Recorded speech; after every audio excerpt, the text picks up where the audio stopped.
Welcome to the Let's Talk Boxing podcast. Today we're on the road.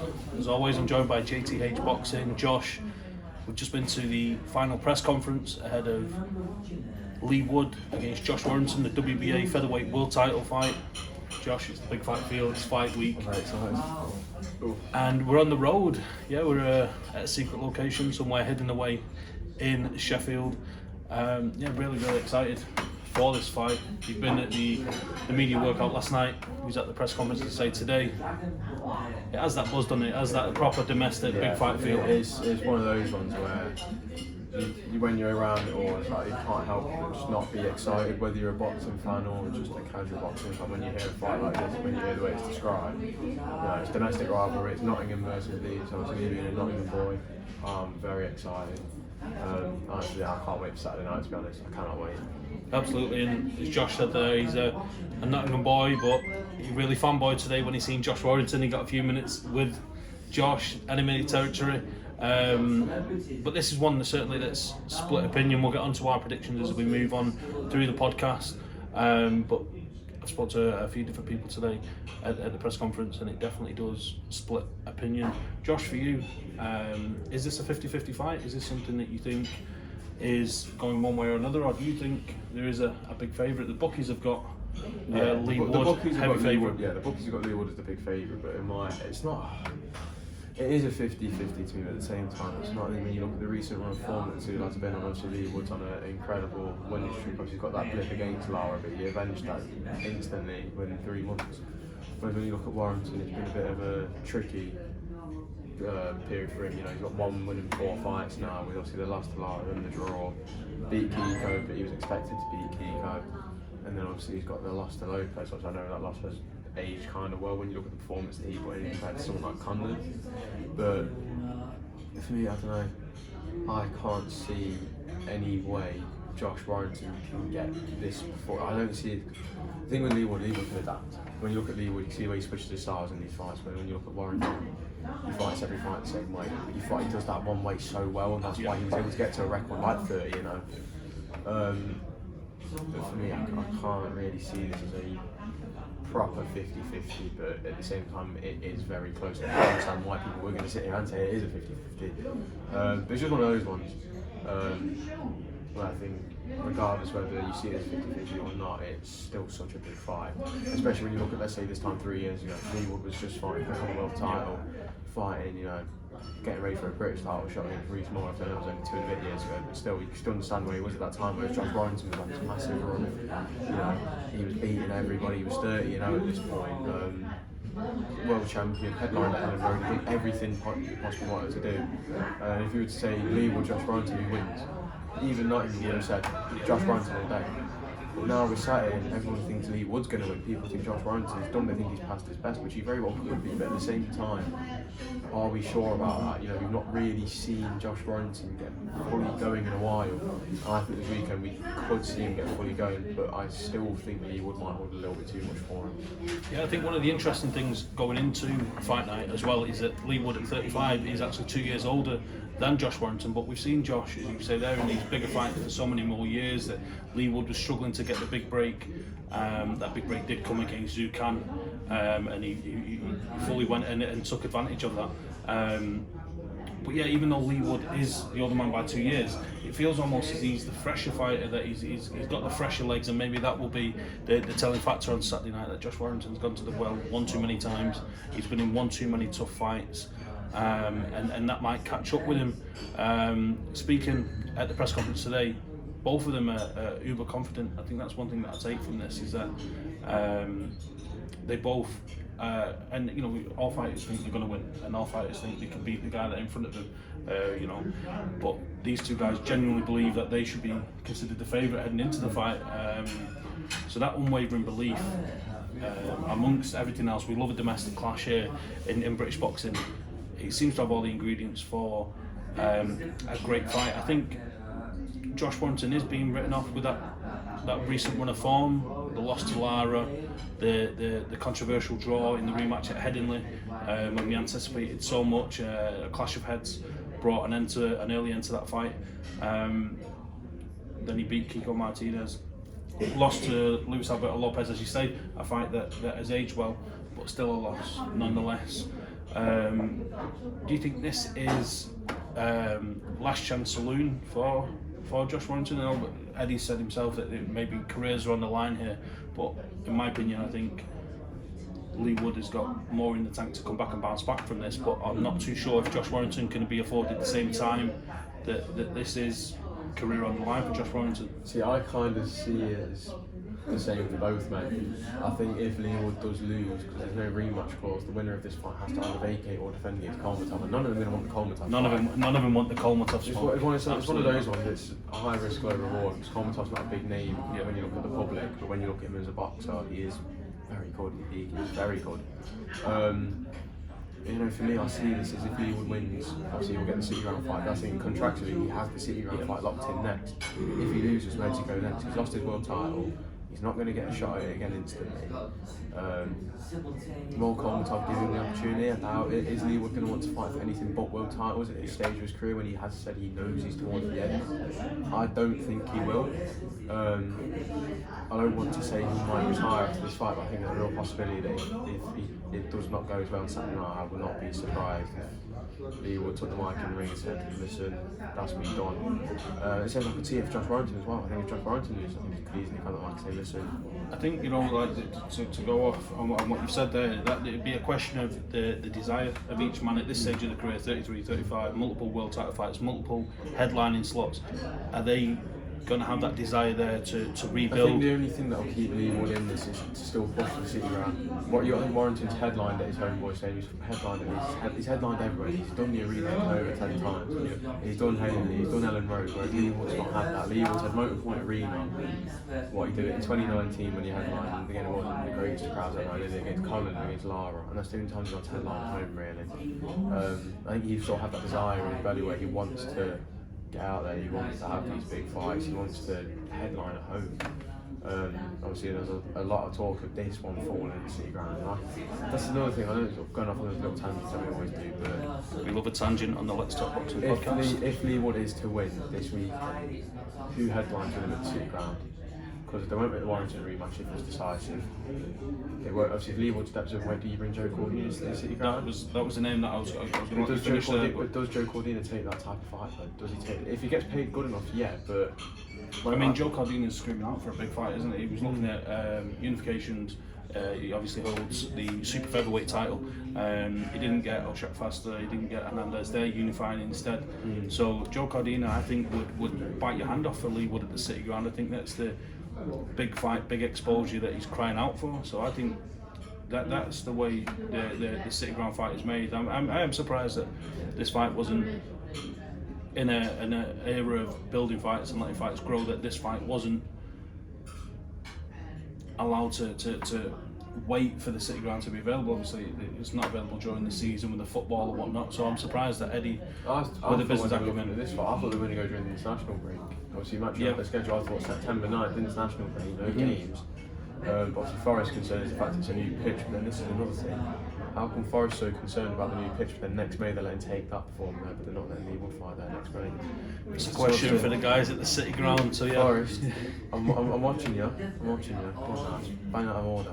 Another point I wanted to bring up is the activity of Leigh Wood compared to the inactivity of Josh Warrington. Now this fight for Leigh Wood will be his third fight of 2023. Of course he had the loss to Mircho Lara, he defeated him soundly in the immediate rematch. We haven't seen Josh Warrington since December of last year in that losing effort against Mircho Lara, against Luis Alberto Lopez. Could he have done with a run out sooner? I know he had jaw trouble against Kiko Martinez, he got over that, otherwise the Alberto Lopez fight wouldn't have happened.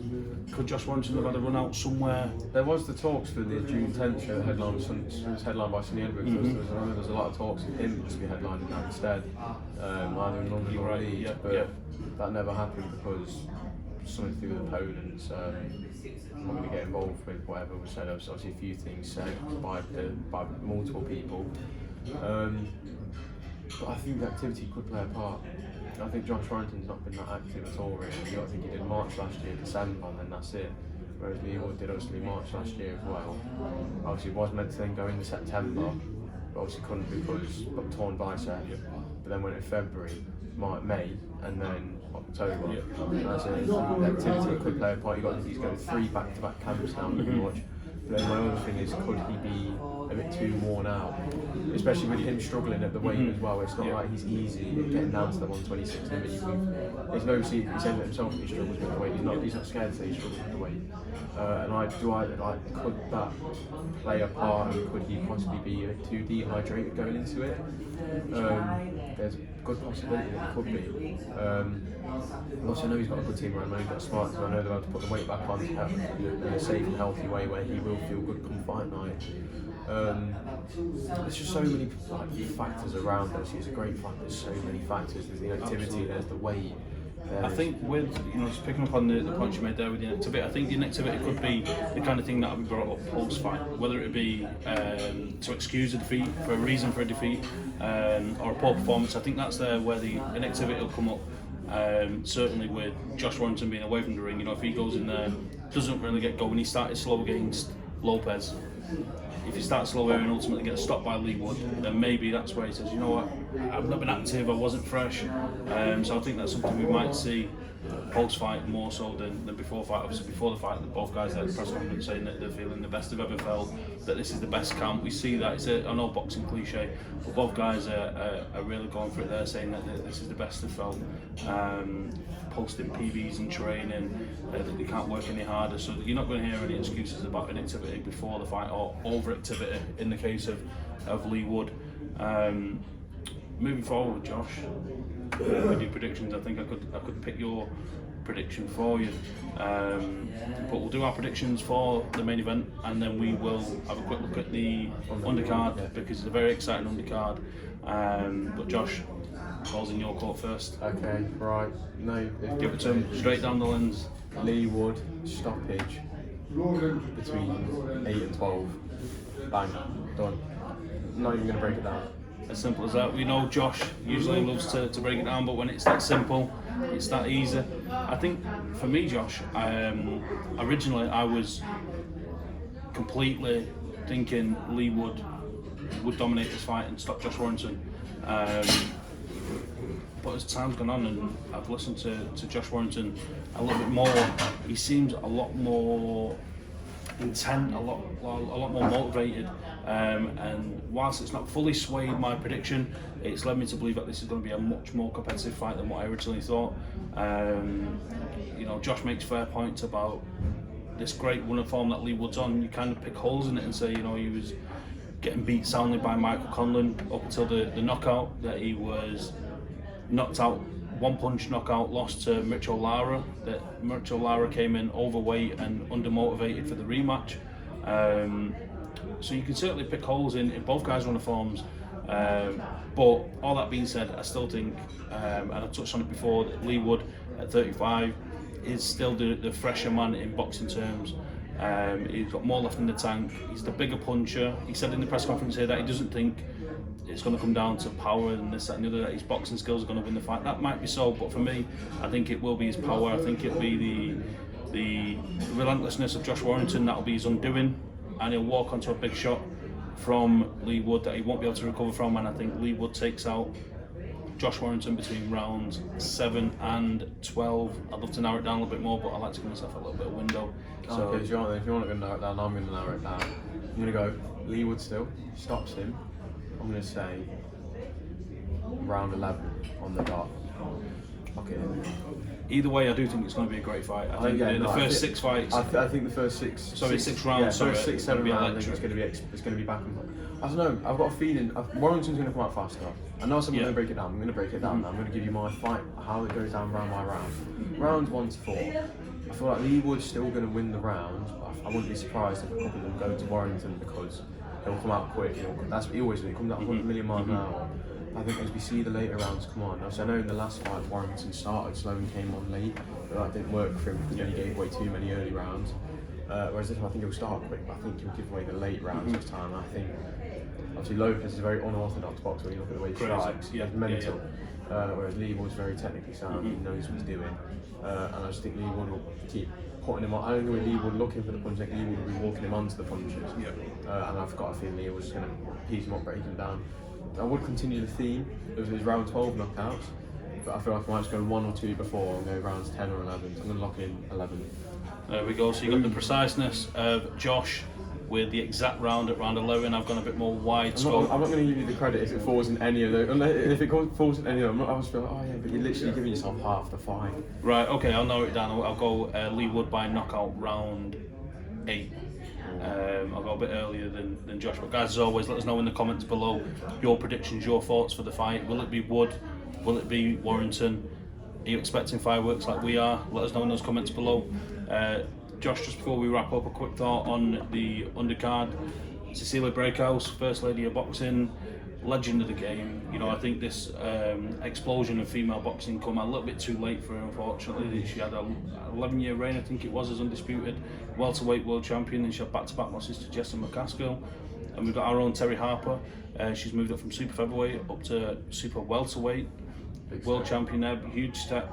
But she looks great at the weight. You know, it makes you wonder how she was fighting down at 130 pounds for so long. Now she's up at 154. WBA title defended by Terry Harper. The vacant WBO super welterweight title on the line as well. Cecilia Breakhouse, 42 years of age.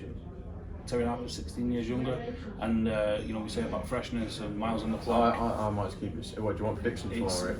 Yeah, we're both going to be in agreement there. I think it's short and simple. Terry Harper, unanimous decision, wins every round. Cecilia Breakhouse shows moments of class because she's a class operator, but ultimately 42 years of age against someone of Terry Harper's size, stature. As well, the home advantage. You got to think she'll thrive off that crowd as well. Cause I know it's not really going to be a Sheffield crowd, but she's still done 800 plus tickets. Yeah. There's a lot of people in there making noise for her. No, as well, I still feel like they're not going to need that. I'll still back Terry Harper.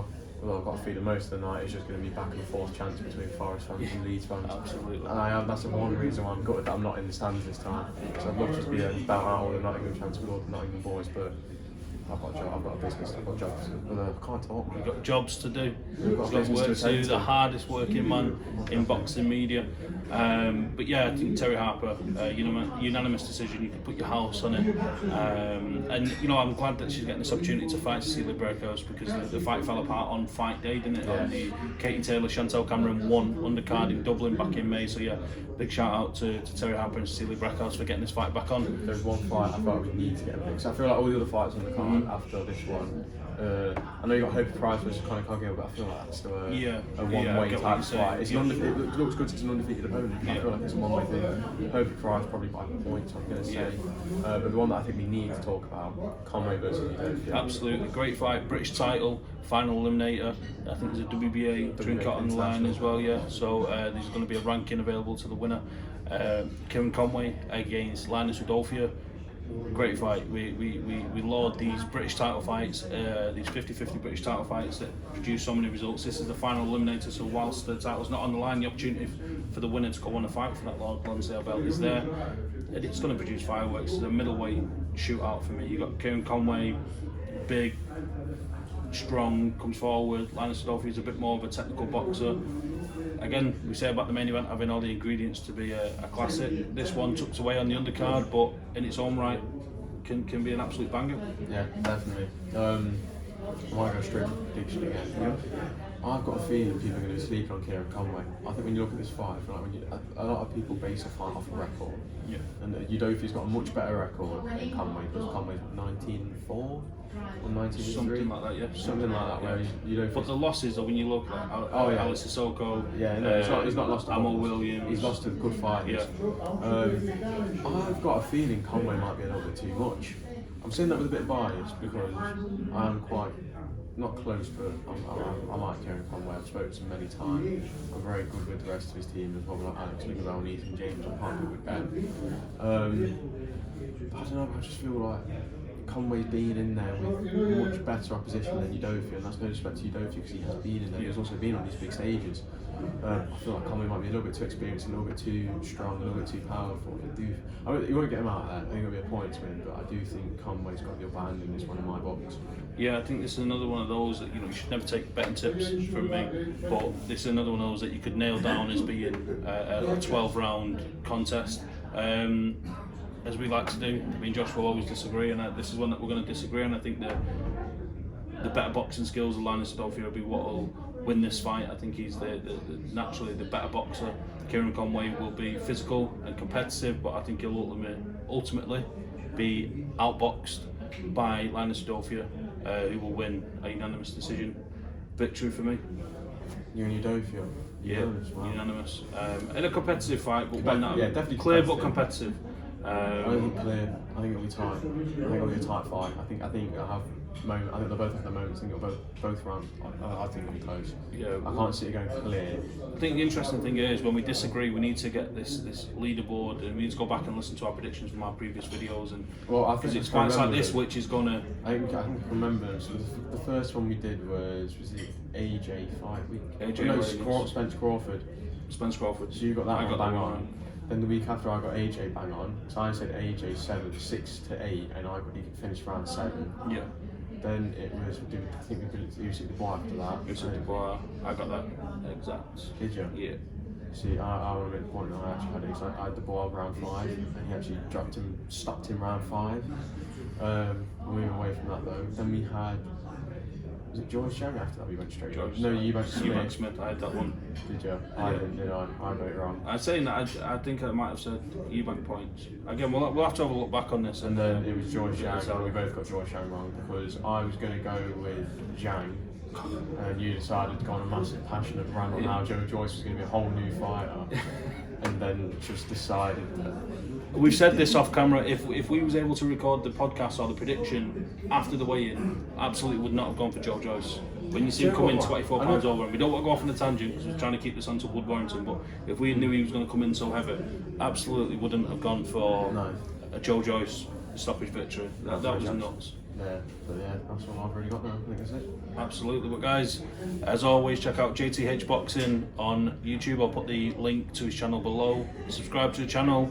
Let us know what you think of the podcast. We're on the road. If this is something you want to see more of, let us know. Interviews on both channels from all the participants in the show on Saturday come into both channels.